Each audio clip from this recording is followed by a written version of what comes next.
Let's go to Katie in Waco, Texas. We've been having issues, we in marriage, with my husband as of late has treated, depression issues that I have occasionally as an issue of frustration, and seems to be quite the burden on him. And I don't really know how to handle it and go about it when that's kind of just feeds into the depression. So are you depressed? It's already there. Are you? Yeah. Yes, sir. Okay. I have issue, and this is not something brand new to me or even in our relationship. It comes and goes, and sometimes we have harder times, sometimes I have better times. Sure. How long have you been married? We have been officially married for just over a year. Okay. We How old are you? have lived together for almost 3 years. I'm 27. He is 30. Okay.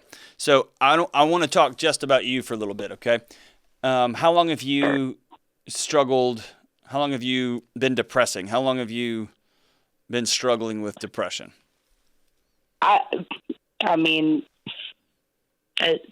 off and on throughout pretty much my life, through seasons or issues or okay, kind of whatever's going on. I mean, you want to take it way, way back. I was in 6th grade complaining of stomach ache so frequently. My mom took me to the doctor, and the doctor told her to take me to therapy. Okay. So for most people, most of the time, depression, anxiety, that's your body's way of trying to protect it.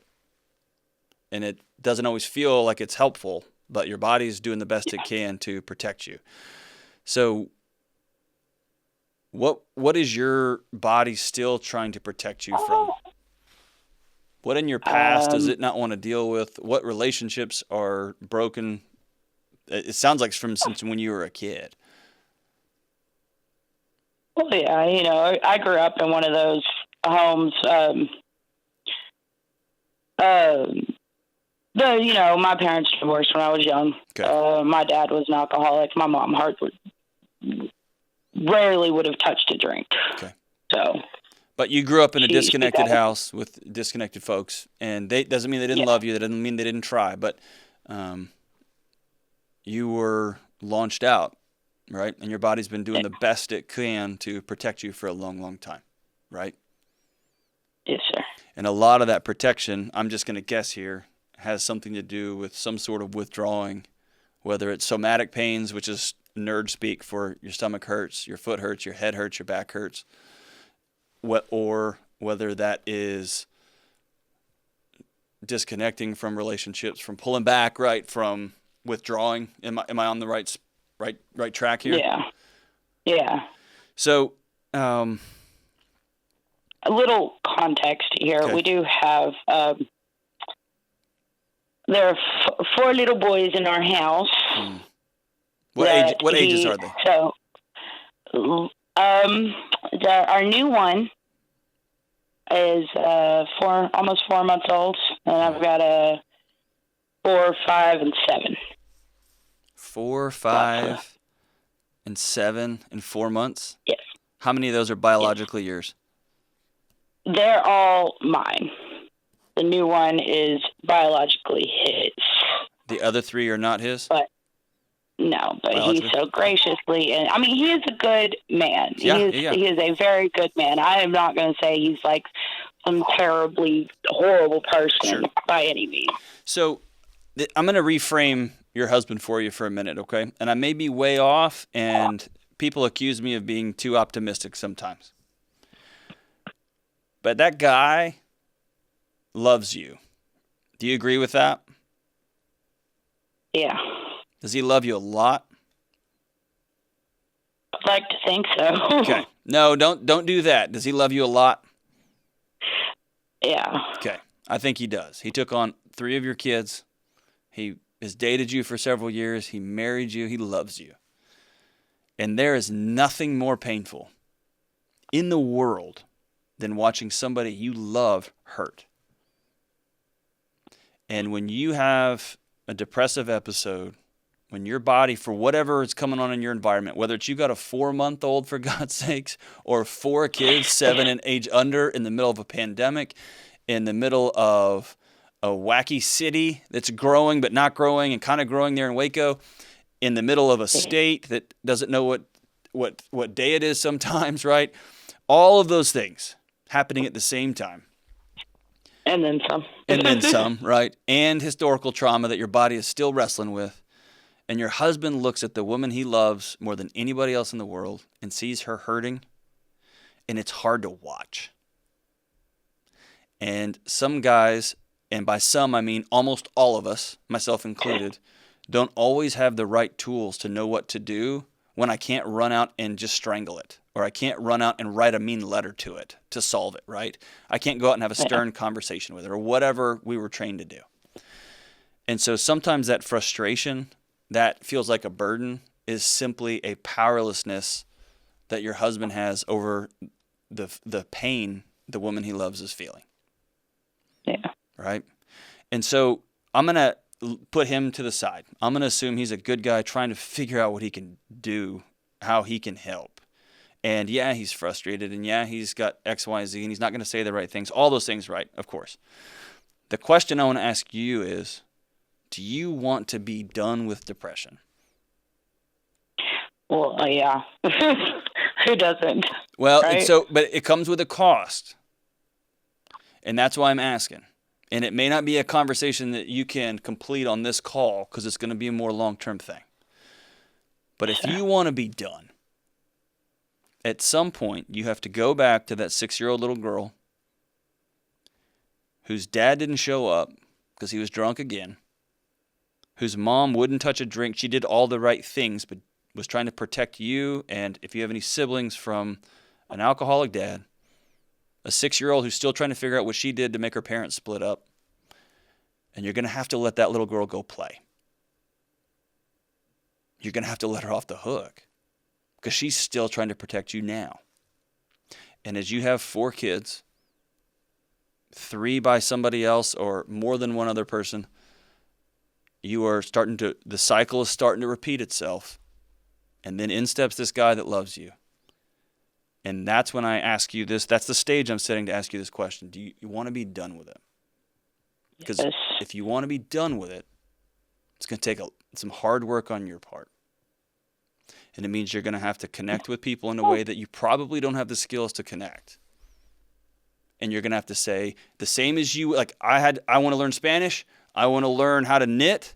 I'm going to learn how to connect with other people because I did not get that skill growing up. And I'm not going to do that to my 4 kids. Yeah. They need better. No. They don't need better. They need you. Yeah. They need their mama. Because I know you love those kids too, don't you? Yes, sir. A lot? Very, very much. All right. So here, I want you to paint me a picture real quick. What is a life free of depression? What does that look like for you? I understand the question. Totally. What does it look like?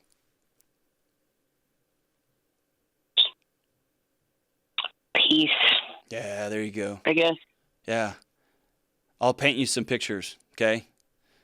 I'll put some things out there. That you got 4 knuckleheaded little boys and your body feels good enough that you can roll around on the floor with them and have a big dog pile wrestling match every afternoon. And you cannot react loudly. You cannot react through yelling or screaming or withdrawing when one of them acts like a 5-year-old or a 7-year-old or a 4-year-old.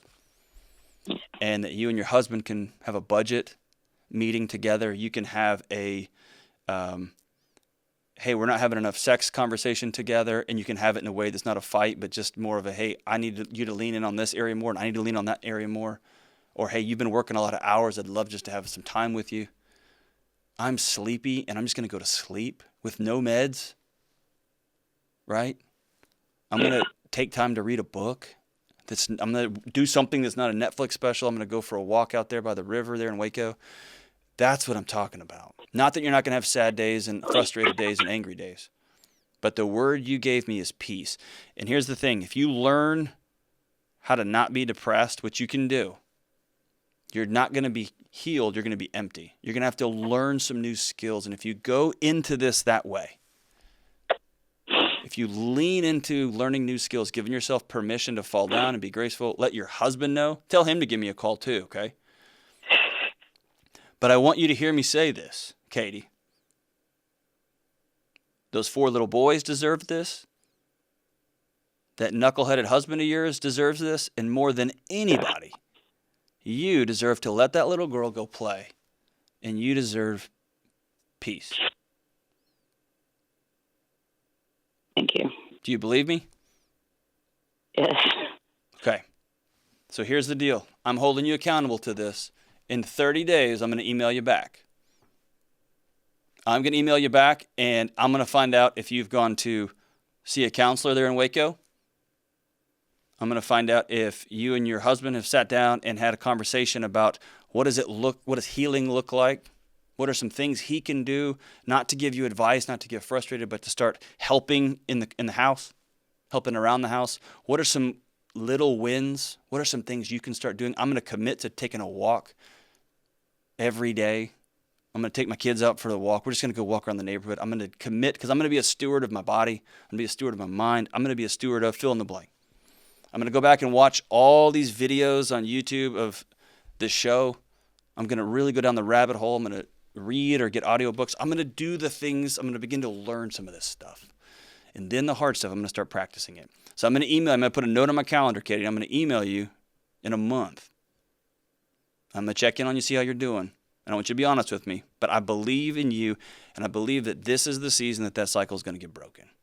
Because you're going to choose. I don't want to be depressed anymore. I don't want to live in that life. I want to be peaceful. I want to be somebody of peace. I'm so glad that you called, Katie. And tell that husband, look your husband in the eye and say, hey, I know you're frustrated, but I talked to a guy on the radio. He told me it's just because you love me and I'm hurting and you don't know what to do. And so then give him a big hug. And then just give him a big smooch. Just tell him I love you. That's not going to help a lot, but that'll be fun for me.